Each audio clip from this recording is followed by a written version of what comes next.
नमस्ते, मेरा नाम डॉक्टर श्याम के जायसवाल है। मैं किम सनशाइन में कंसल्टेंट न्यूरो फिजिशियंस हूँ और आज मैं आपको पार्किंसन डिजीज़ के बारे में बताना चाहता हूँ। तो ये पार्किंसन डिजीज़ जो है ये बहुत ही कॉमन ब्रेन का प्रॉब्लम है, दिमाग का प्रॉब्लम है। और ये बहुत डिफरेंट टाइप्स ऑफ पार्किंसंस होते हैं जिसको इडियोपैथिक, पीएसपी, एमएसए कहते हैं। लेकिन सबसे कॉमन टाइप जो है वो प्राइमरी पार्किंसन या इडियोपैथिक पार्किंसंस कहते हैं। तो ये पार्किंसंस की डिफरेंट स्टेज होते हैं, स्टेज 1, 2, 3। और अगर अर्ली स्टेज में अगर पार्किंसंस के लिए पार्किंसन स्पेशलिस्ट, स्पेसिफिक न्यूरोलॉजिस्ट को कंसल्ट किया जो यहाँ पे किम सनशाइन में अवेलेबल है, अगर उनको कंसल्ट करने से अगर अगर प्रॉपर अर्ली ट्रीटमेंट लिया तो सिम्पटम्स बहुत कंट्रोल सकते हैं। तो हम लोग को समझना चाहिए कि कुछ लोग बोलते हैं कि पार्किंसंस क्यों होता है, तो कुछ जेनेटिक फैक्टर होता है डेफिनेटली, बट यूजुअली बहुत सारे जो हैं ये कुछ परसेंटेज में हेरिडिटरी फैक्टर होता है, जेनेटिक बहुत कम होता है। लेकिन हम लोग को समझना चाहिए कि पार्किंसन है क्या? तो ये इनके मेन सिम्पटम्स होते हैं जिसमें क्या होता है कि जो पेशेंट जो है बहुत स्लो हो जाते हैं, उनका चलना बहुत स्लो हो जाता है, बात करना स्लो हो जाता है, चलते-चलते कभी-कभी गिरने जैसा उनको गिरने जैसा ऐसा लगता है, हाथ जो होता है उनका हिलते रहता है, इसको ट्रेमर कहते हैं, हाथ हिलना, बैठे-बैठे भी हाथ हिलता है, कुछ पकड़े तो हाथ हिलता है, हाथ हिलना, बॉडी स्लो होना, बॉडी स्टिफ हो जाता है। कभी-कभी उनको उठने के लिए जो चेयर से उठ रहे हैं या ज़मीन से उठ के बैठ रहे हैं तो उनका बैलेंस आउट होता है। तो ये 4 सिम्पटम जो है पार्किंसंस के बहुत इम्पॉर्टेंट है। बट इसके अलावा बहुत सारे सिम्पटम जो होते हैं, जैसे उनको स्मेल कम हो जाना, फिर उनको कॉन्स्टिपेशन हो जाना, यूरिन का प्रॉब्लम होना, बाद में कभी-कभी भूलने का प्रॉब्लम, नींद की प्रॉब्लम, ये सब भी सिम्पटम्स पार्किंसन में आते हैं। तो इसके लिए पार्किंसन स्पेशलिस्ट को कंसल्ट करना बहुत ज़रूरी है। तो पार्किंसन के ट्रीटमेंट क्या है? तो ट्रीटमेंट में फर्स्ट तो मेडिसिन्स लेना बहुत ज़रूरी है। इसके स्पेसिफिक मेडिकेशंस होते हैं। तो पार्किंसन डिजीज़ में क्या होता है, एक ब्रेन में एक केमिकल होता है, इसका नाम है डोपामाइन।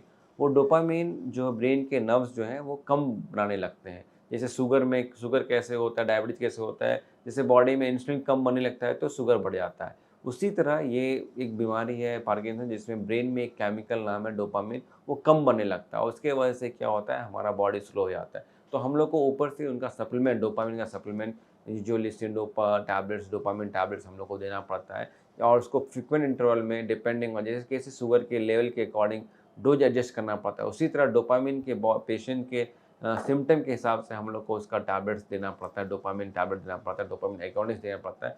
उससे काफ़ी हद तक सिम्पटम्स कंट्रोल हो जाते हैं मेडिसिन से।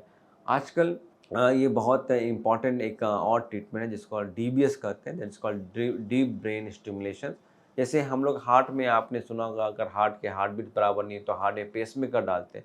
उसी तरह ये डीबीएस में ब्रेन में एक पेसमेकर डालते हैं। ये बहुत बड़ा ऑपरेशन नहीं है, इसमें छोटा-सा होल करके वो पेसमेकर इलेक्ट्रोड ब्रेन के अंदर स्पेसिफिक जगह पे डालते हैं और उससे पेसमेकर से करंट स्टिमुलेशन से उनको नर्व को स्टिमुलेट करते हैं, जिससे ये एक सिम्पटम जो है काफ़ी कंट्रोल होने का संभावना होता है। जो पेशेंट अच्छा मेडिसिन रिस्पॉन्स कर रहे हैं और ये अगर पेसमेकर लगाए तो पेसमेकर लगाने से क्या होता है, मेडिसिन की उतनी ज़रूरत नहीं पड़ती, मेडिसिन पे डिपेंडेंस कम हो जाता है, पेशेंट के लाइफ जो है अच्छा उनका लाइफ़स्टाइल लाइफ अच्छा प्रोलॉन्ग हो जाता है और उनका सिम्पटम अच्छे कंट्रोल होते हैं। तो दवाई के साथ-साथ ये डीबीएस बहुत इम्पॉर्टेंट है। उसके अलावा दूसरे इम्पॉर्टेंट थिंग जो है फिजियोथेरेपी जो है, फिजियोथेरेपी एक्सरसाइज़ेज़ पार्किंसन के लिए बहुत इम्पॉर्टेंट है और जो उसके पास जो केयर टेकर्स होते हैं उनका भी बहुत पार्किंसन के पेशेंट को ख्याल रखना पड़ता है। जैसे उनके लिए कोई भी स्लिपरी ऑब्जेक्ट्स हटाना बहुत इम्पॉर्टेंट होता है। जैसे वॉशरूम में डोरमेट जो होना चाहिए वो और जो रबड़ मैट होना चाहिए उसमें होल के साथ, जिससे स्लिपरी एनवायरनमेंट नहीं हो।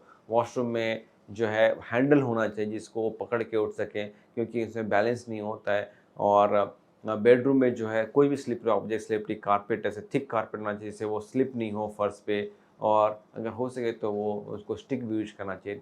ये सब चीज़ जो है पार्किंसन पेशेंट्स को केयर टेकर के लिए बहुत इंपॉर्टेंट है। तो हम लोगों को समझना है पार्किंसंस जो है जेनेटिक प्रॉब्लम्स हैं, कभी-कभी इडियोपैथिक होता है, इडियोपैथिक बहुत कॉमन है, उसके लिए हम लोग का हाथ में हिलना, ट्रेमर होना, स्लो होना, बैलेंस आउट होना, वही बहुत कॉमन सिम्पटम है और उसके लिए सबसे पहले हम लोग मेडिसिन से ट्रीट कर सकते हैं। अगर मेडिसिन से सिम्पटम अच्छा रहा तो देयर इज स्पेसिफिक ट्रीटमेंट जिसको डीबीएस, डीप ब्रेन स्टिमुलेशन कहते हैं। इससे ब्रेन में पेसमेकर देके उनके सिम्पटम्स और मेडिसिन में डिपेंडेंसी बहुत कम कर सकते हैं। धन्यवाद।